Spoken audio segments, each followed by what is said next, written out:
Hello students, एक दिन के ब्रेक के बाद हम फिर मिल रहे हैं और अच्छा ऐसे लग रहा है कि जो 12th के 16 लेसन हैं हमारे, उनमें से हम एक लेसन परफेक्टली कंप्लीट कर चुके। उसमें क्लास में डिस्कस हो चुका, फर्स्ट टू लास्ट लाइन मैं उस लेक्चर में एक ही एक्सप्लेन की है। उसके बाद आपको पीडीएफ भी मिल चुकी है और बड़ी बात यह कि एनसीईआरटी क्वेश्चन सोल्व फॉर्म में आपको मिल चुके हैं। और बड़ी बात यह कि जो और इंपॉर्टेंट क्वेश्चन बन चुके हैं वो भी मैं आपको भेज चुका हूं और कुछ बच्चे उससे सोल्व करके लिख चुके, मुझे भेज चुके। मुझे बड़ा अच्छा लगा जब मान्या या कुछ और बच्चों के मुझे उन्होंने अपनी लिखी कॉपी की फोटो को भेजी कि सर हमने कल इन्हें चेक कर लीजिए। तो that is too much good.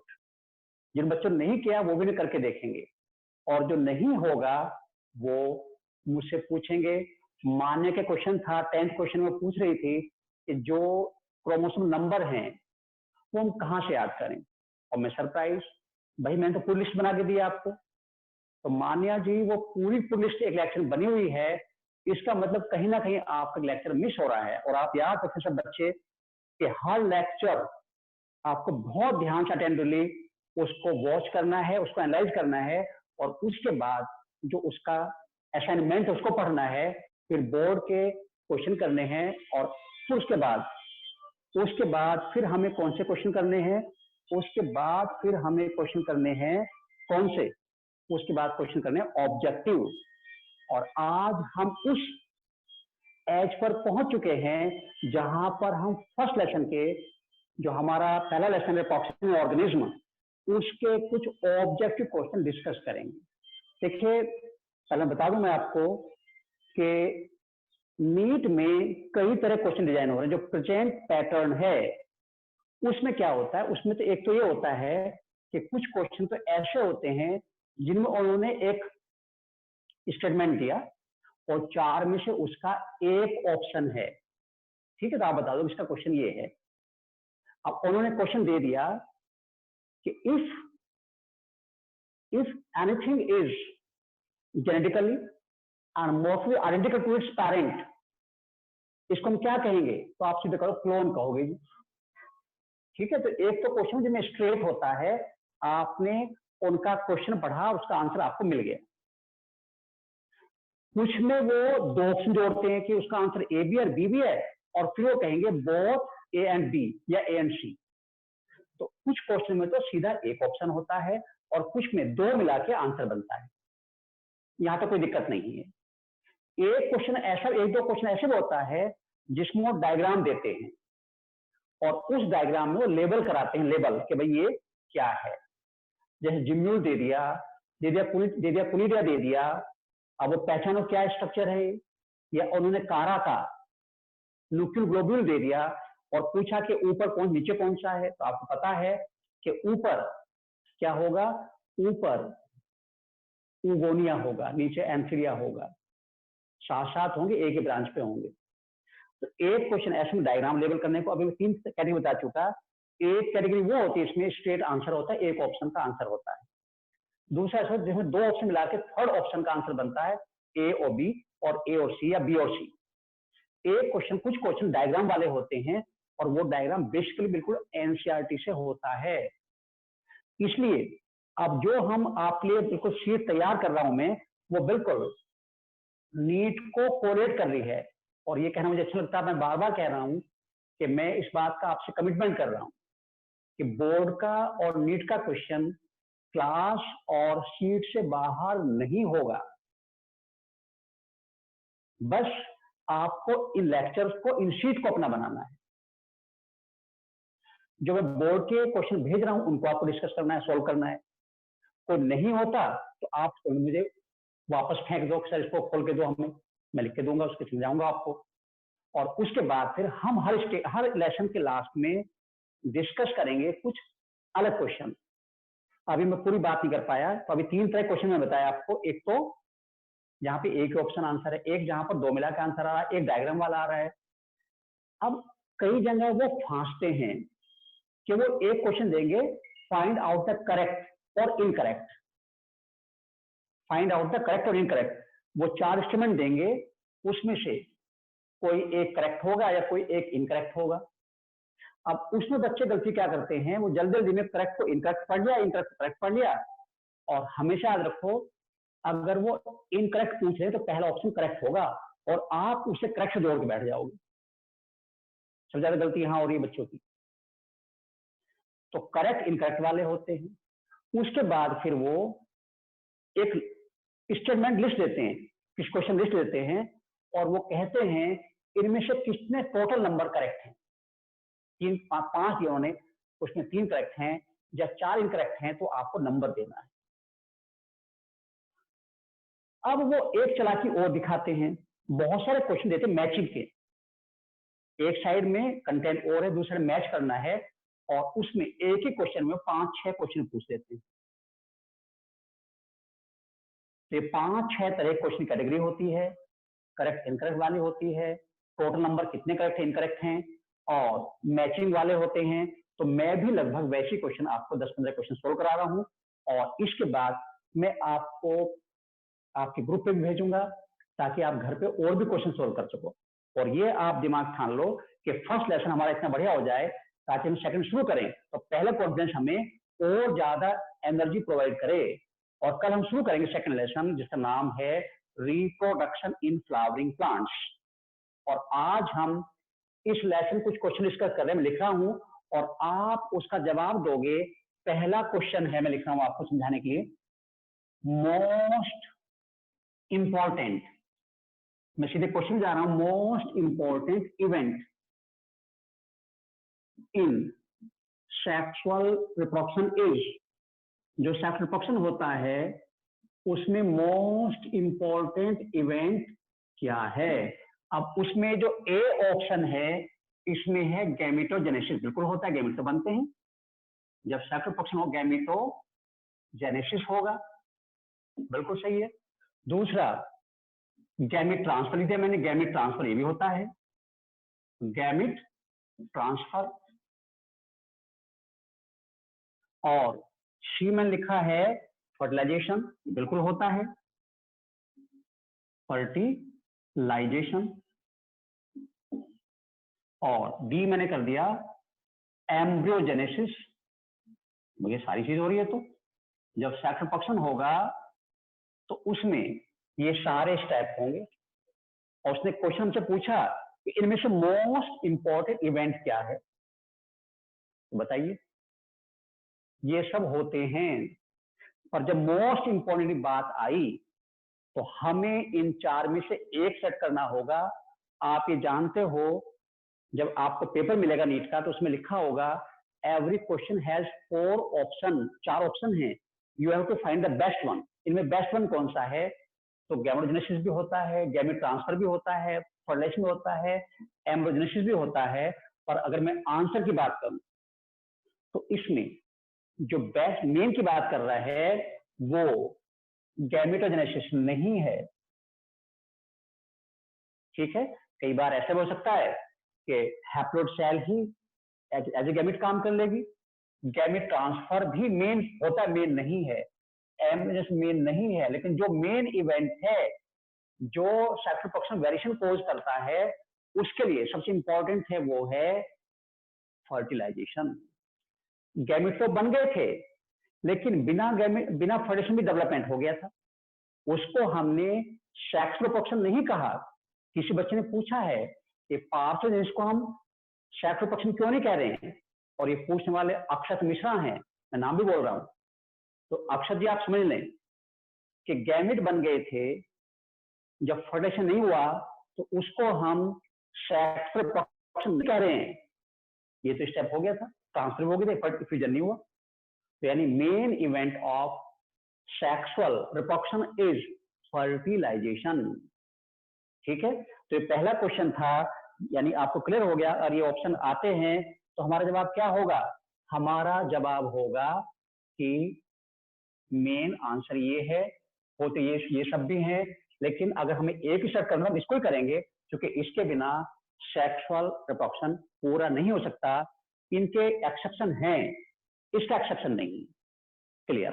अब क्वेश्चन नंबर 2 की बात करेंगे। क्वेश्चन नंबर 2, इस लेसन को जो क्वेश्चन चल रहे हैं इनको आप जरूर ध्यान दें, क्योंकि ऐसे क्वेश्चन मैं आपको भेजूंगा भी तो वहां भी आप फंसेंगे, और कुछ क्वेश्चन ऐसे दूंगा कि आप आंसर सोचोगे वो गलत ही होगा। आप घोड़े दौड़ाओगे, सही को गलत करके बैठोगे, और जब मैं बताऊंगा कि आंसर ये कहेंगे हाँ ऐसे मैंने सोचा ही नहीं। तो हमें वैसे सोचवाना है आपको जहां पर क्वेश्चन आपको झटका दे सकता है। तो जो डिस्कस कर रहे हैं उसका मकसद यही है कि क्वेश्चन डिस्कस ना, आपको प्रॉब्लम ना दे। और नेक्स्ट क्वेश्चन है, देखिए, which animal from the following, हमने लिस्ट आप नाम लिखूंगा, which animal from the following, आपको लग रहा होगा क्या लिखेंगे, फॉलोइंग इज नॉट विविपेरस। ये तो आपको पता ही है। पहले देखो क्वेश्चन पढ़ने में जो भी आपको लग रहा है, विविपेरस पता होना चाहिए आपको। जो यंग वंस को बर्थ करते हैं वो विविपेरस, जो यंग वंस को बर्थ करते हैं। और आप तो जानते हो कुत्ता, बिल्ली, गधा, घोड़ा, और सारे विविपेरस हैं, तो ह्यूमन विविपेरस है। तो फिर मैं लिख रहा हूं कौन सा नहीं होगा। तो इनमें एक तो है फ्लाइंग फॉक्स, जिसको हम बोलते हैं बैट, एक तो ये है। दूसरा है एलिफेंट, बी में लिख रहा हूं एलिफेंट। तो वैसा पता है मैमल जो हैं, जो मैमल्स हैं वो विविपेरस हैं। और मैं सी लिख रहा हूं प्लेटिपस, मैमल है ये भी, प्लेटिपस। और मैं डी लिख रहा हूं व्हेल। ये थोड़ा सा सिंपल क्वेश्चन था, आप जवाब दे दोगे। और अक्षर की बताओ, माने बताओ, सिमरन बताओ। मैं सबका नाम तो नहीं बोल रहा हूं, पर मैं बोलता रहूंगा क्योंकि आप क्लास को देख रहे हो, आप उसको स्टडी कर रहे हो। इनमें से कौन सा ऐसा है, ये भी मैमल है, ये भी मैमल है, ये भी मैमल है, ये भी मैमल है, ये वाटर में रहती है, ये पेड़ पे रहता है, ये लैंड पे रहता है, ये लैंड पे रहता है। तो इनमें आंसर कौन हुआ? देखिए मैमल में एक ग्रुप है प्रोटोथीरियन, और जो प्रोटोथीरियन है उनको बोलते हैं एग लेइंग मैमल्स। वो बच्चे नहीं देते, वो अंडे एग लेइंग करते हैं। और उनमें से जो प्लेटिपस है, डकबिल प्लेटिपस, ये मैमल तो है, लेकिन ये मैमल एग लेइंग है, अंडे देने वाला है। इसके अलावा एकेरिना होता, वो भी प्रोटोथीरियन है, उसको भी मैं एग लेइंग कहता। तो एकेरिना, डकबिल प्लेटिपस, ओन्थ्रिंकस, टैकीग्लॉसस, ये सारे एग्जाम्पल प्रोटोथीरियंस के हैं। और मैमल होने के बावजूद भी ये कैसे हैं, they are egg laying oviparous हैं, विविपेरस नहीं है। तो दो क्वेश्चन आपको क्लियर हो गए। एक क्वेश्चन जवाब आपको मिला, वो पहला क्वेश्चन में स्लिप कर रहा हूं, क्या बोला मैंने, इसमें आपको जवाब मिला प्लेटिपस। अब इसके बाद मैं क्वेश्चन लिख रहा हूं आपको, जैसे जिस तरह क्वेश्चन एग्जाम में है आ रहे हैं, मैं वैसे ही क्वेश्चन बनाने की कोशिश कर रहा हूं। और अब इसमें से थर्ड क्वेश्चन की बात कर रहे हैं, और थर्ड क्वेश्चन में बताना है कि find out the correct statement. Correct, अभी मैं बता रहा था इनमें धोखा होता है। Find out correct statement. मैं यहां पर 4 स्टेटमेंट लिखा हूं, ए बी में लिखूंगा, ए और बी सी डी में लिखूंगा, और इनमें से आप बताना है कि इनमें से करेक्ट कौन सा है। तो पहला तो है लाइफ स्पैन। जो life span correlate to body size, to body size. जो लाइफ स्पैन है वो बॉडी साइज से कोरिलेट होता है। इसका मतलब जो बड़े एनिमल हैं, बड़े ऑर्गेनिज्म हैं, उनका लाइफ ज्यादा होगा, और जो छोटे हैं उनका कम होगा। तो यहां तो क्लियर हो गया, ऐसा तो नहीं हमने बताया। हमने तो आपको क्रोका और पैरट का एग्जाम्पल दिया था, दोनों सेम साइज के हैं और लाइफ में बहुत डिफरेंस है। पीपल और मैंगो ट्री का एग्जाम्पल दिया था कि पीपल और मैंगो ट्री लगभग सेम साइज के हैं, लेकिन मैंगो ट्री के मुकाबले पीपल ट्री लाइफ स्पैन ज्यादा है, बैनियन ट्री लाइफ ज्यादा है, प्रकार का ज्यादा है। तो यानी साइज से कोरिलेट नहीं होता। अब दूसरा मैं क्या लिख रहा हूं, इसको बताना है करेक्ट है इनकरेक्ट है। ये तो इनकरेक्ट हो गया, करेक्ट तो नहीं हुआ। दूसरा है life span of crow and parrot is similar. आपको जवाब हमने भी दिया, life span of parrot and crow is similar, इनका सिमिलर है। तो ये तो हमारा आंसर यहीं से आ गया, मैंने कहा था सिमिलर तो नहीं है। और अगर मैं पूछूं आयुषी, आप बताओ कि पैरट का लाइफ स्पैन कितना है? आप कहोगे कि भैया पैरट लाइफ स्पैन तो 140 ईयर्स है, second highest in the animal kingdom. और अब मैं दूसरा पूछ रहा हूं क्रो का, इसका तो 15 ईयर्स है। ये तो हमारे सारे बच्चों को पता है, तो यानी ये भी गलत हो गया। हमें सही देखना है। तीसरा में क्या लिख रहा हूं, थर्ड में लिख रहा हूं कि जो पीपल है और जो मैंगो है, the life span of people, क्योंकि एंशिएंट में पीपल लिखा है, इंग्लिश में पकार बोलते हैं, पीपल इज शॉर्टर, छोटा होता है, शॉर्टर देन मैंगो ट्री। बताओ लो जी, हम तो गलत पता लिख रहे हैं। तो भाई पीपल का ज्यादा होता है और मैंगो ट्री का कम होता है, तो 3 तो गलत हो गए।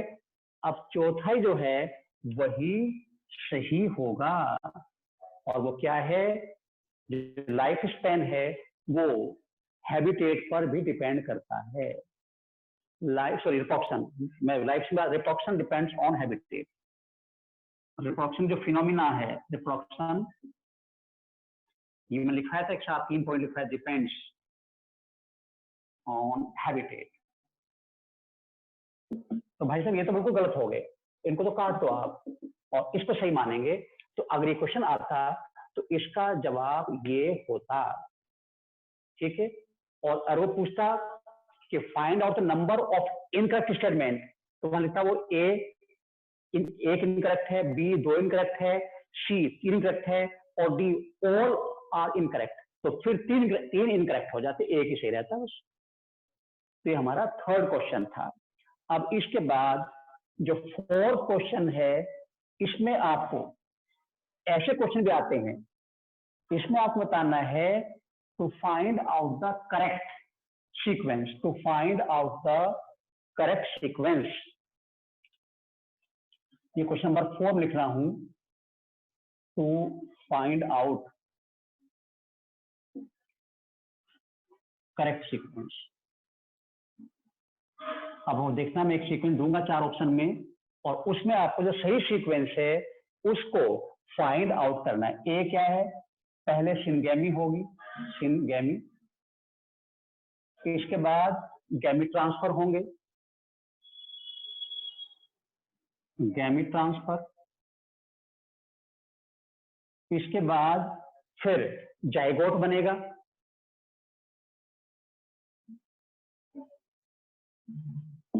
और फिर एम्ब्रियोजेनेसिस होगी, एम्ब्रियो बनेगा।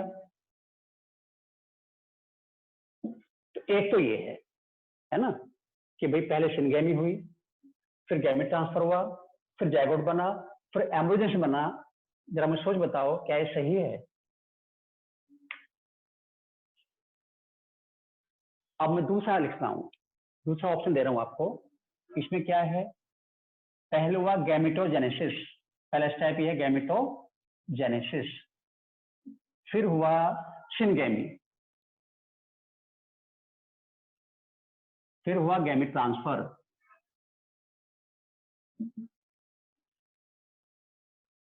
और फिर हुआ जाइगोट फॉर्मेशन, जाइगोट बना। तो आप देखो क्या ऐसा ही होता है सेक्सुअल रिप्रोडक्शन में, पहले गैमेट बनते हैं, या फिर सिनगैमी होती है, फिर गैमेट ट्रांसफर होते हैं, फिर जाइगोट बनता है। तो उल्टा पुल्टा हो रहा है, सही तो नहीं आ रहा अभी। ये तो फैक्ट है, गैमेट पहले बनेंगे। तो मैं सी ऑप्शन आपको दे रहा हूं, हुआ गैमेटोजेनेसिस। सोशल तो गैमेटोजेनेसिस होगा, उसके बाद मैं लिखा गैमेट ट्रांसफर। अब मैं आपसे पूछूंगा कितने बच्चों का आंसर अपने आप अभी तक सही आ रहे हैं। ये फोर्थ क्वेश्चन है, कितने सही आ रहे हैं? गैमेट ट्रांसफर हुआ, उसके बाद फिर सिनगैमी हुई, और फिर जाइगोट बना। तो ये इस सीक्वेंस है, आगे मैं डी नहीं लिखूंगा क्योंकि हमने सी में ही सही सीक्वेंस दे दी। जो सेक्स रिप्रोडक्शन है उसमें पहले गैमेट बनते हैं, फिर गैमेट ट्रांसफर होते हैं, प्लांट में से पोलिनेशन बोलते हैं, फिर सिनगैमी होती है, फर्टिलाइजेशन होता है, और उससे जाइगोट बनते हैं। और एक स्टेप में अगर रोक देता तो वो स्टेप हो जाता एम्ब्रियोजेनेसिस। भैया सिनगैमी पहले कैसे हो जाएगी, पहले गैमेट ही नहीं बने, तो वो तो गलत हो गए। यहाँ गैमेट सही था लेकिन पहले ट्रांसफर नहीं हुए, सिनगैमी कैसे हो जाएगी। तो ये सीक्वेंस पे आप देख सकते हो। अब ये जो क्वेश्चन हम डिस्कस कर रहे हैं, ये ज्यादातर क्वेश्चन किसी न किसी एग्जाम में आए हुए हैं। मैं उनको थोड़ा सा और ट्विस्ट करके आपको समझा रहा हूँ ताकि और क्लियरेंस हो जाए। तो अगर आप ये कर पा रहे हो तो ऐसा मुश्किल नहीं है, देखो सिंपल सी बात है, जो आप पढ़ रहे हो ना बिल्कुल वही एग्जाम में क्वेश्चन वहीं से बन रहे हैं, अलग से कोई क्वेश्चन नहीं आएगा। ऐसा नहीं कि वो कहीं आपको पीएचडी करवा रहे हैं। एनटीए कहता है, नीट कहता है, भैया मेरा एग्जाम मेरी एनसीईआरटी बुक और मेरे क्वेश्चन, मैं दूर नहीं जाऊंगा, जो मेरा सिलेबस है एनसीईआरटी में उससे क्वेश्चन बनाऊंगा, बस उसको समझ में आपको आना चाहिए। तो जिन्होंने एनसीईआरटी को समझ लिया, और जो मैं आपको क्लास ले रहा हूँ उसमें एनसीईआरटी को समझा रहे हैं, और जो हम आपको सीट दे रहे हैं उसमें एनसीईआरटी को बहुत तरह से एक्सप्लेन करके, और जो भी उसमें इफेक्ट बटन सब आपको पहुंचा रहा हूँ। अब इसके बाद क्वेश्चन नंबर 5 की बात करूं, मैं 5 की बात करूं। अब देखो लाइफ स्पैन आप पता ही है, लाइफ स्पैन आप पता ही है, टाइम पीरियड जो है वो बर्थ नेचुरल डेथ का टाइम पीरियड जो है वो क्या है, वो लाइफ स्पैन है। तो अब मैं यहाँ पे आपको पूछ रहा हूं, वो क्वेश्चन है क्वेश्चन नंबर 5, और ये क्वेश्चन कहता है विच regulate 3 phases of life span. आपको पता है 3 फेज हैं। पहला था हमारा, पहले फेज क्या है, ग्रोथ फेज, जिसको हम बोलते हैं जुवेनाइल फेज, है ना, और vegetative phase. Juvenile phase animal में है और ग्रोथ फेज प्लांट में है। सेकंड फेज रिप्रोडक्टिव फेज है, और लास्ट फेज सेंसेंट फेज है। तो इन तीनों फेज को कौन रेगुलेट करता है, इसके लिए आपके ऑप्शन हैं। पहला ऑप्शन मैं दे रहा हूं आपको, वो है एनवायरमेंट। एनवायरमेंट रेगुलेट करता है, फर्क पड़ता है। दूसरा मैं दे रहा हूं आपको हार्मोन।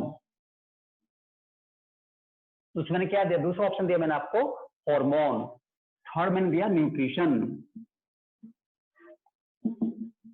न्यूट्रिशन, और फोर्थ मैंने दिया आपको क्या, हार्मोन हैबिटेट। तो अब इसमें आपका आंसर क्या है रश्मि जी, इसमें आपका आंसर क्या है? इसमें एनवायरमेंट, हार्मोन, न्यूट्रिशन, हैबिटेट सबका फर्क पड़ता है, लेकिन उसने कहा है उसे रेगुलेट कौन करता है? अफेक्ट सारे करते हैं, चाहे न्यूट्रिशन हो, चाहे एनवायरमेंट हो, चाहे हैबिटेट हो, चाहे हार्मोन। जब रेगुलेट करने की बात आई है तो मैंने एक स्टेटमेंट आपको बोला था एक लेक्चर में कि तीनों जो फेज हैं उनको ट्रांजिट करने का काम, एक दूसरे में ट्रांसफर करने का काम वो हार्मोन का है। तो यहाँ आंसर हुआ हार्मोन। तो different hormones regulate the 3 phase of life span. और अब हम अगले क्वेश्चन की बात करेंगे। अगला क्वेश्चन क्या होगा, केवल आपको देखना है कि जो मैं क्वेश्चन लिख रहा हूं उसका आंसर आपको आता या नहीं आता था, और नहीं आता था तो थप्पड़ लगेगा क्यों नहीं आता था, क्योंकि सब आपको पढ़ा हुआ है, ये सब पढ़ा हुआ है। जब आप कहीं क्वेश्चन लगाओगे तो आपको सब ऐसे क्वेश्चन मिलेंगे, और मैं कुछ क्वेश्चन भेजने वाला हूँ आपको, कल वल को भेजूंगा, जिनका आप और प्रैक्टिस करोगे। और ये कल इसको हम क्लोज करके, इसके कोई आपके डाउट आते हैं वो लेता रहूंगा मैं, और हम स्टार्ट करेंगे सेकंड लेसन। और हर लेसन को बिल्कुल ऐसे लोहा लाट हमें लेके चलना है जिसमें हमें कोई इफेक्ट बटना हो बोर्ड और नीट के लिए। तो हमें 12th इतनी मजबूती के साथ करना है, और मैं आपको भी एडवाइस करूंगा कि साथ ही साथ आपके पास टाइम काफी है, आप 11th का भी कोई पर्टिकुलर टॉपिक रिवाइज करते रहें। ये लॉकडाउन दुनिया को भले बहुत दरार नुकसान कर रहा हो, लेकिन अगर आप कोई समझदारी चल गए तो हमारे लिए तो ये वरदान होगा, बून होगा। हम सोचेंगे कि यार इतना टाइम हमें नहीं मिल सकता था, और क्लास में हम ज्यादा कोशिश कर रहे हैं कि आपके कोई इवेंट बटना रहे, और ये संभावना बहुत ज्यादा है 12th के साथ डॉक्टर बनने की। तो हर मुसीबत में कोई ना कोई रास्ता निकलता है, और रास्ता निकल रहा है कि हमारे पास इतना अच्छा टाइम है कि हम 12th तो बढ़िया कर ही लें, साथ साथ बोर्ड भी होगा, नीट भी होगा, और 11th को साथ में और पहले ले लें। तो अब अगला क्वेश्चन बात कर रहा हूं मैं। नेक्स्ट क्वेश्चन क्या है?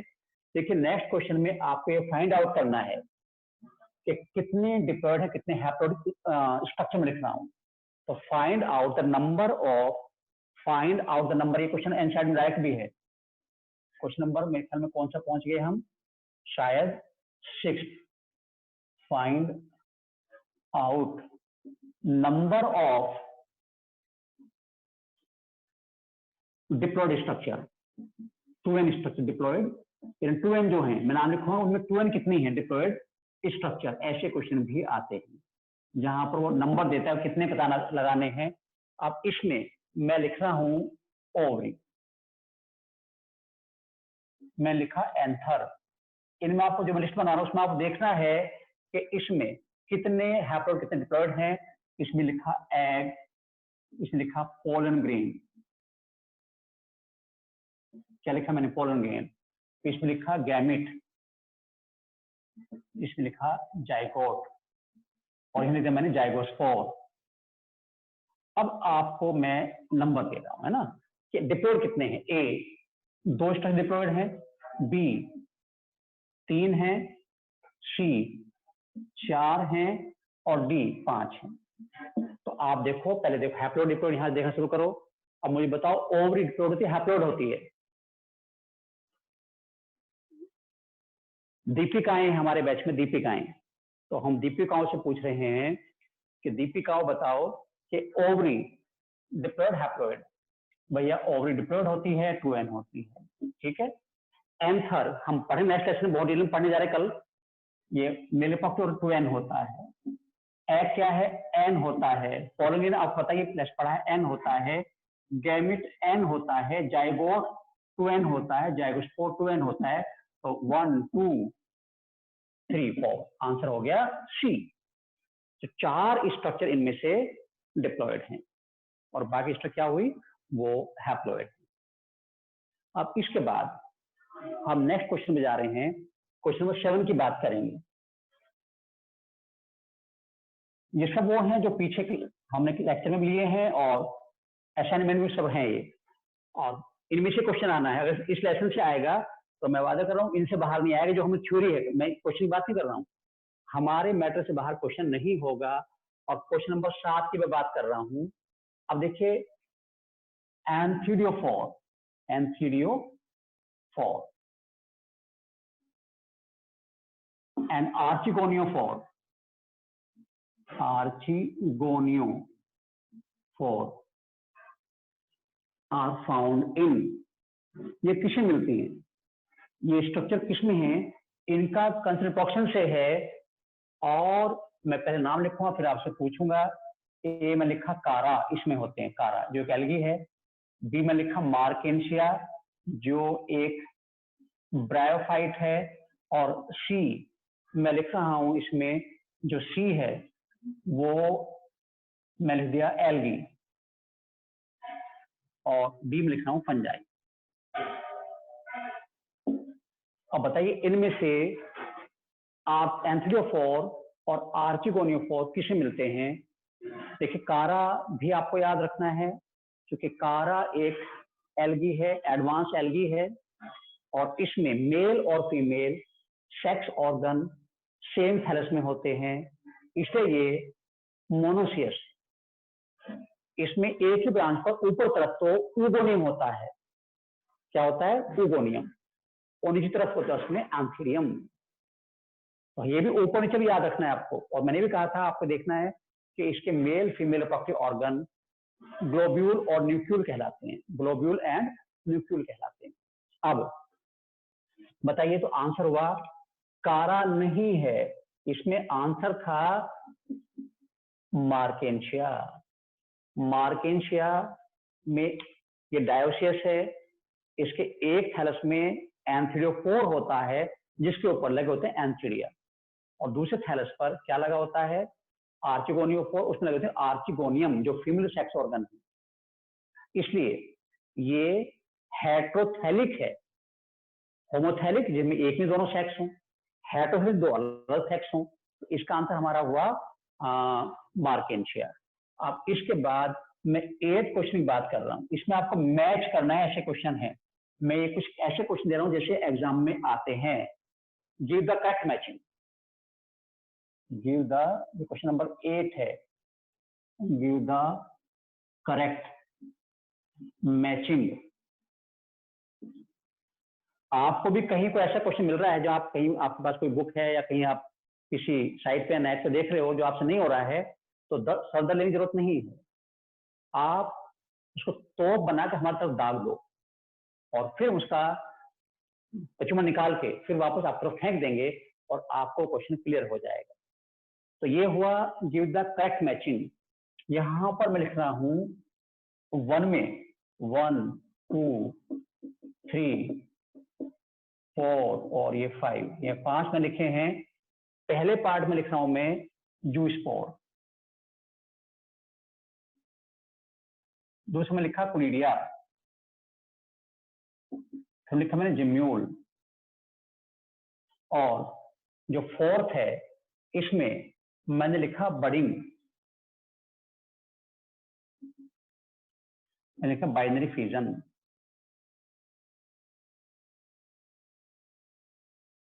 और मैं एक और कर रहा हूं आप तरफ से बड़। आपको बडिंग और बड़ में तो ये तो कंफ्यूज करना था, और मैं लिखता हूं P Q R S T और ये U।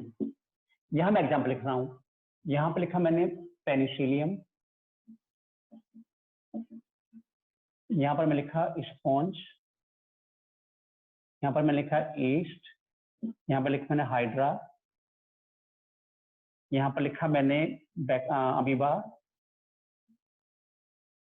और अब मुझे एक ऑप्शन और देना है, वो मेरा रह गया आपका 6, 1 2 3 4 5 6। बाइनरी फ्यूजन भी आ गया, बडिंग भी आ गया, ईस्ट भी आ गया, जिम्यूल भी आ गया, पेनिसिलिन भी आ गया। तो रह क्या गया? Binary fusion. अब चलिए बताता हूं, मैं आपको यहीं पे दे रहा हूं ऑप्शन, जूस्पोर बनेंगे। हाँ जूस्पोर रह गया, तभी तो हम कह रहे हैं जूस गड़बड़ कहाँ हो रही है। जूस्पोर मैं बना दूं आपको क्लैमाइडोमोनास। अब वो ऐसे देगा, वो ऐसे लिखेगा कि ए में फर्स्ट को किससे मैच करना, पी से क्या मैच हो, सेकंड किससे मैच करना है, थर्ड किससे मैच करना है। तो अब मुझे बताओ जूस्पोर यानी फर्स्ट किसके साथ मैच होना चाहिए।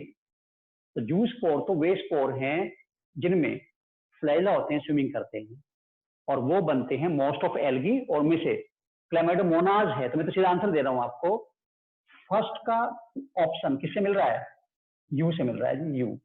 अब आ जाओ आप सेकंड पर। सेकंड कौन है, कुनिडिया। कुनिडिया चेन में बनने वाले स्पोर हैं, चेन में, और बनते हैं कुनिडियोफोर में। और आंसर है पेनिसिलियम, जिसका पी हो गया, ये सब आपको पीछे पढ़ा हुआ है। अब थर्ड बताओ, थर्ड में क्या है, जिम्यूल। जिम्यूल बनते स्पॉन्ज में और बनते हैं कंडीशन अनफेवरेबल होती है, इसका क्यू हो गया। और अब मैं बात करूं फोर्थ की, फोर्थ बडिंग है। देखिए बड और बडिंग अंतर है, बडिंग का प्रोसेस। अब दो ऑप्शन यहां पर आपको दिख रहे हैं, इसमें हाइड्रा में बडिंग होता है और ईस्ट में बडिंग होता है, हाइड्रा में और ईस्ट में। तो देखिए बडिंग वर्ड बेसिकली आता है ईस्ट के लिए, और बड वर्ड आता है हाइड्रा के लिए। इसने लिखा मैंने ताकि आपको यहाँ कंफ्यूजन ना हो। तो बडिंग के लिए हम यूज करेंगे यहाँ पर क्या, ईस्ट कहाँ है, आर करेंगे। और उसके बाद फिर से हम बात करेंगे बाइनरी फ्यूजन, अमीबा में होता है टी। और उसके बाद हम 6 की बात करेंगे, तो बड किसमें बनेगी, हाइड्रा में, यानी एस में। तो ये आंसर होना इसका चाहिए, ये इसका आंसर बनेगा। तो ऐसे क्वेश्चन देखिए, इस क्वेश्चन में सब कुछ पूछ लिया उसने, जितने भी आपने मेथड पढ़े हैं एक ही क्वेश्चन में पूछ लिया उसने। और ये उनकी कलाकारी है, चालबाजी है। और वो कहते हैं कि इंजीनियर कोई बन जाए, हमने बहुत दुकान खोल रखी गली गली में, मोहल्ले मोहल्ले में, लल्लू सिंह टेक्निकल कॉलेज, बल्लू सिंह टेक्निकल कॉलेज, लेकिन डॉक्टर वही बनेगा जिसमें दिमाग है, जो बिल्कुल परफेक्ट है। इंजीनियर कोई पुल तोड़ के बैठ जाएगा, लेकिन डॉक्टर जान लेके बैठ जाएगा। इसलिए कभी भी गवर्नमेंट ने मेडिकल लेवल नीचे नहीं किया और टफ से टफ होता जा रहा है। तो ये एक क्वेश्चन में पूरा कई क्वेश्चन जूस उन्होंने ले लिया। और अब हम 9th क्वेश्चन की बात करेंगे। इसमें भी आपको मैचिंग करना है। मैं तो लिखूंगा, मैचिंग आप अपने आप करके मुझे व्हाट्सएप पे आप ये आंसर करोगे, कहीं जैसे भी करोगे, मैं लिख रहा हूँ केवल। तो एक क्वेश्चन ये भी है, देखो एक क्वेश्चन उन्होंने कई क्वेश्चन पार्ट लिया है और यहां पर भी वो match the following, match the following. अब इसमें किस किस को मैच करना है आपको? ए, मतलब ये इन्होंने क्या, वही हमने वहां लिखा था शायद, first, second, third, fourth, fifth. यहां मैं लिखा हूं एक्सिलरी बर्ड, बर्ड। और यहां पर आई भी हो सकता है। हाँ, तो नाम सुन के आप क्लियर हो गया, आई भी हो सकता है। और दूसरा मैं लिख रहा हूं राइजोम, राइजोम यहां लिखा मैं बुलबिल, बुलबिल। यहां लिख रहा हूं मैं नीचे, इसका अगला ऑप्शन दे रहा हूं आपको, क्या इसमें अगला लीफ बर्ड, लीफ बर्ड यानी एडवेंटिस बर्ड हो सकता है, एडवेंटिस बर्ड हो सकता है। और यहां लिख रहा हूं ऑफसेट। ये सारे मेथड किसके हैं? All method belong to asexual reproduction. और अब मैं यहां को आपको ऑप्शन दे रहा हूं पी, पी में लिख रहा हूं मैं क्या, जिंजर। पी क्यू में लिख रहा हूं मैं क्या, ब्रायोफिल्म। पी क्यू आर में लिख रहा हूं मैं क्या, आइकोर्निया।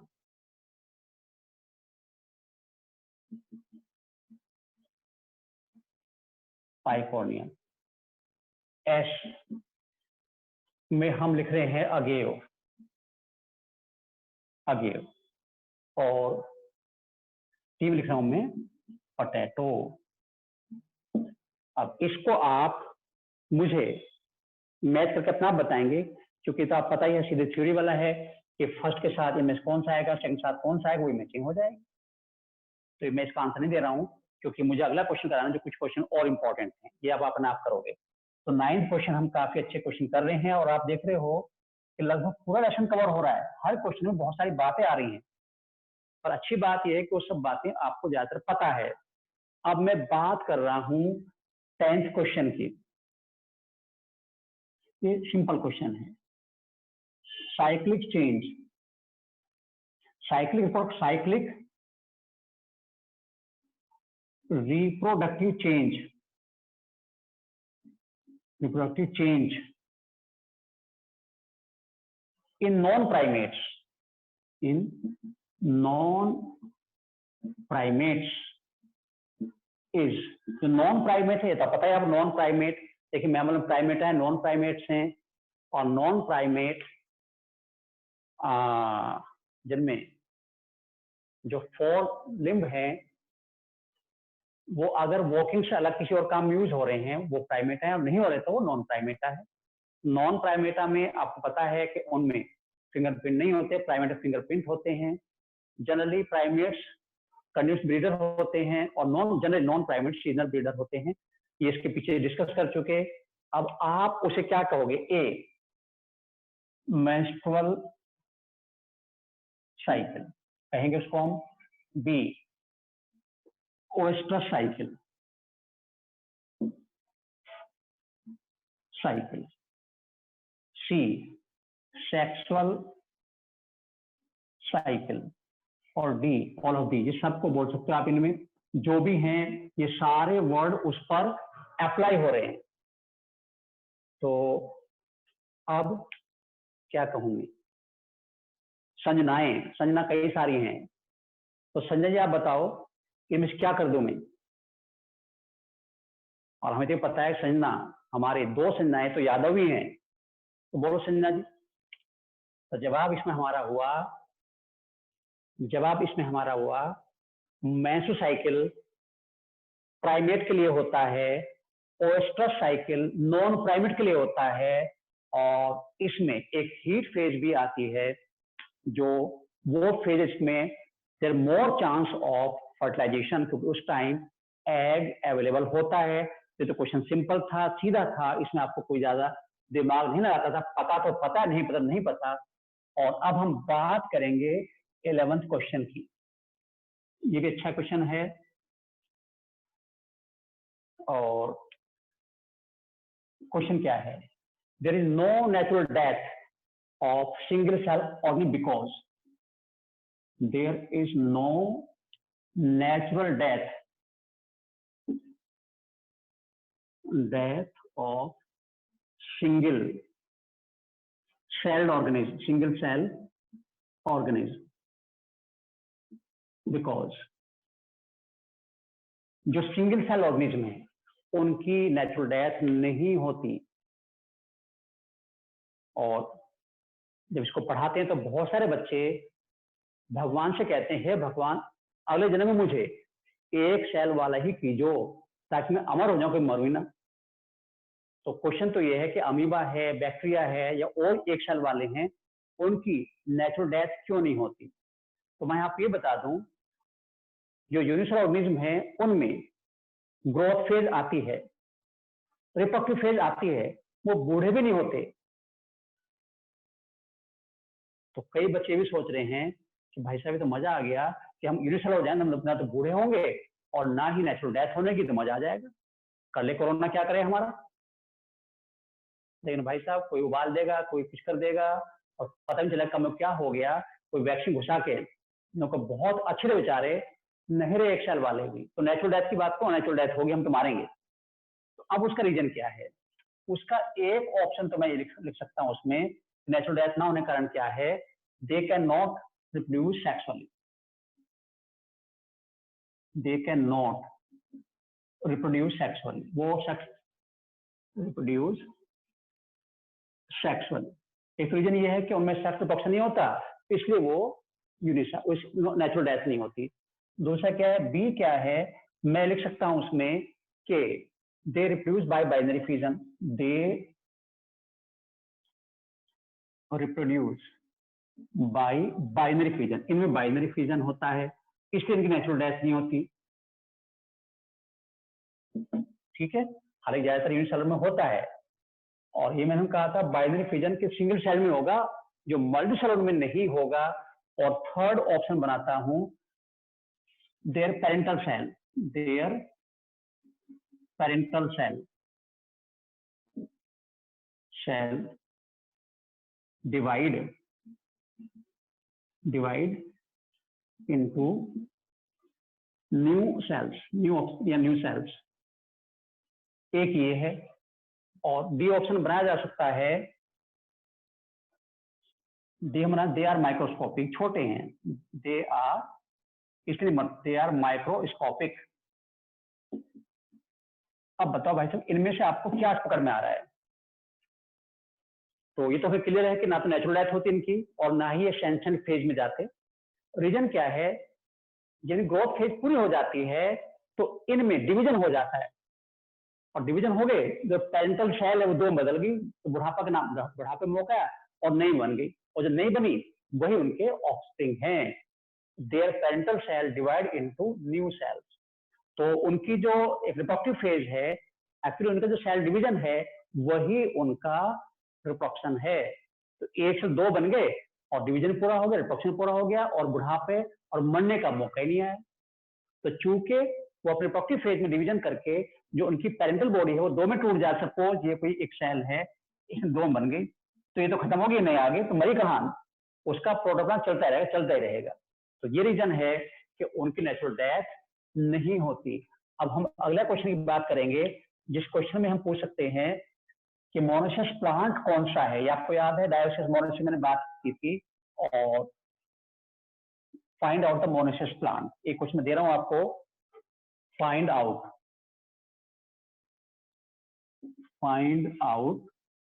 Monoecious plant. पहले तो आप पता मोनोसियस क्या है? ऐसा प्लांट जिसमें एक में ही मेल और फीमेल दोनों सेक्स ऑर्गन हो, एक नहीं मेल और फीमेल दोनों सेक्स ऑर्गन हो, और जिनमें मेल और फीमेल अलग होते हैं उन्हें डायोसिस बोलते हैं। जैसे पपाया है, मेल प्लांट अलग फीमेल प्लांट अलग होता है। मेल प्लांट में जो फ्लावर होंगे उनमें मेल रिप्रोडक्टिव ऑर्गन होंगे, उनको बोलते हैं स्टेमनेट फ्लावर, और जो फीमेल प्लांट हैं उनमें पिस्टिल होगा, उन्हें बोलते हैं पिस्टेड फ्लावर। लेकिन अगर एक ही प्लांट में दोनों सेक्स ऑर्गन मौजूद हैं तो उसे हम मोनोसिस बोलते हैं। और मैं एग्जाम्पल लिखूं कोकोनट, मैंने लिखा यहाँ पे पपाया, पपाया मैंने लिखा यहाँ पर कुकरबिट्स, ये आर है कुकरबिट्स। मैं थोड़ा स्पीड इसलिए कर रहा हूँ ताकि ज्यादा क्वेश्चन हो सके। कुकरबिट्स, और मैं डी कर दिया बोथ ए एंड सी। और कई बच्चे चेहरे खिल गए कि अब तक हम कंफ्यूज थे, लेकिन ए और सी होते ही हमारा आंसर आ गया कोकोनट और कुकरबिट्स। ये प्लांट तो मोनोसियस हैं, इन फ्लावर डायोसियस है, यूनिसेक्सुअल है, क्योंकि इनमें एक ही प्लांट पर मेल और फीमेल फ्लावर अलग होते हैं। पपाया और डेट पाम ऐसे प्लांट हैं जो मेल है, फीमेल फीमेल है, एक ही तरह के सेक्स ऑर्गन होते हैं। और ज्यादातर फ्लावरिंग प्लांट बाइसेक्सुअल होते हैं, एक ही प्लांट पर एक ही फ्लावर में मेल और फीमेल रिप्रोडक्टिव ऑर्गन होते हैं। नेक्स्ट लेसन में जो कल शुरू होगा उसमें काफी बातें इसकी जानेंगे। ये तो सिंपल क्वेश्चन था। अब हम अगले क्वेश्चन की बात कर रहे हैं।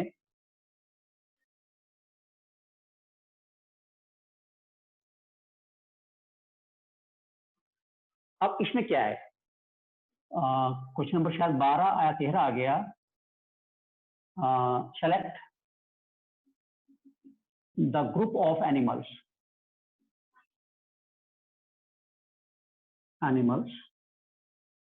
Which shows regeneration. हमें ऐसे ग्रुप को देखना है, मैं 4 ग्रुप दे रहा हूं जिसमें सभी में रीजनरेशन होता है। ए मैं लिखा इसमें प्लेनेरिया है, एक तो इसमें अमीबा है और स्टारफिश है। एक तो ग्रुप ये है एनिमल का। दूसरा मैं दे रहा हूं आपको अमीबा, स्टारफिश, और इसमें हम और ऐड कर दें लिजार्ड। अब मैं तीसरा ग्रुप दे रहा हूं आपको planaria, sponge, hydra.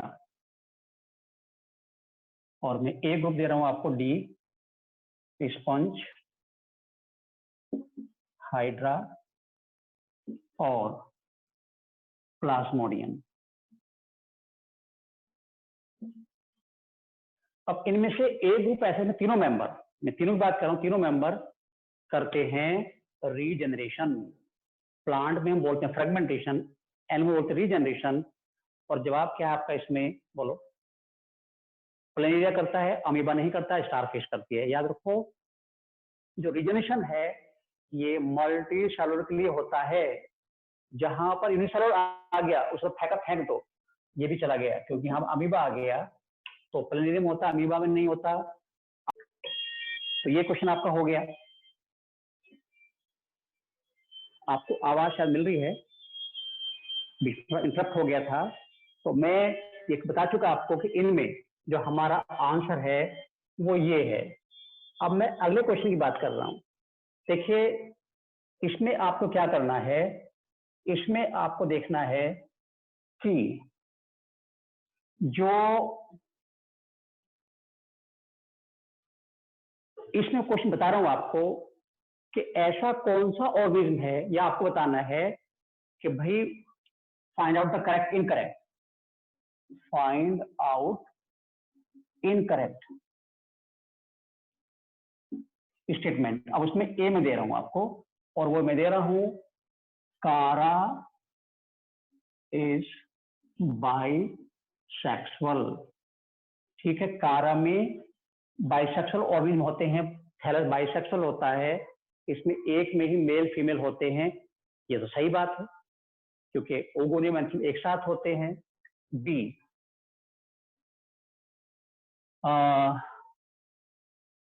globule and nucleus are their sex organ. Are the sex organ of कारा। तो ये भी सही है, एक बार मैं वैसे बोल दूं, कारा में सबसे ज्यादा मोड ऑफ रिप्रोडक्शन होते हैं। Among L it has the highest mode of reproduction. Asexual में भी थोड़ी कॉम्प्लिकेटेड है, तो मैक्सिमम एसेक्सुअल मेथड जो है अकेले इंडिविजुअल में कारा में काफी होते हैं। और अब मैं बात कर रहा हूं क्या, in Chara antheridium present upper side and oogonia lower side. oogonia lower side, ऐसा क्वेश्चन आया हुआ साइड का भी। और डी में मैं उल्टा कर रहा हूं, इन कारा oogonia यानी female sex organ present upper side and antheridium lower side.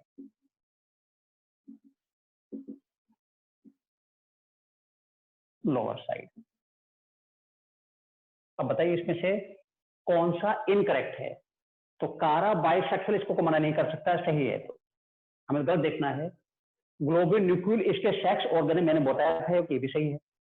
अब कारा में एंथीरियम ऊपर तरफ है और ऊब नीचे तरफ है, ये गलत हो गया, क्योंकि हम उल्टा बोल, नीचे वाला सही है कि ऊपर तरफ oogonia होता है और नीचे तरफ एंथीरियम होता है, इसलिए यहां पर इनकरेक्ट होने के बाद हमारे लिए सही हुआ सी आंसर। तो ऐसी क्वेश्चन लेसन से आने हैं और आई होप कि मैं जो आपको भेजूंगा कुछ क्वेश्चन, उसके होने के बाद बाकी क्वेश्चन कोई बनेगा भी नहीं, सारे क्वेश्चन जवाब आपके पास होंगे। और हर लेसन को हम ऐसे ही करेंगे, वीडियो क्लास चलती रहेगी, ऑनलाइन क्लास चलती रहेगी, आप यूट्यूब पे भी देखते रहेंगे, कोई भी चीजें आगे पीछे करके आप देख सकते हो। उसके बाद आपको शीट मिलती रहेगी, बोर्ड के क्वेश्चन मिलते रहेंगे, नीट के क्वेश्चन डिस्कस भी होते रहेंगे और आपको मिलते भी रहेंगे। और क्या चाहिए, एक फिल्म डायलॉग में मानना चाहता, क्या जान ही लेंगे? नहीं, हम जान ना लेंगे ना देंगे, हम तो अपना काम पूरा करेंगे, मैं और आप मिलके। फिर वही बात कर रहे हैं कि होल एफर्ट्स लगाएंगे। जो हमारा ड्रीम बड़ा है, और मैं हमेशा कहता हूं big dreams needs big efforts. अगर हमारा सपना बड़ा है तो हमारे एफर्ट बड़े होंगे, और वही हम कर रहे हैं। आप अच्छी तरह मेहनत करो, मैं जानता हूं हमारे बच्चे ज्यादातर बहुत ही अच्छे हैं, और इसलिए हमें लग रहा है कि हमारा रिजल्ट 2021 का बहुत अच्छा जाने वाला है। एक अच्छी एक प्लीजेंट सेंस के साथ हम क्लास को ही रोक रहे हैं।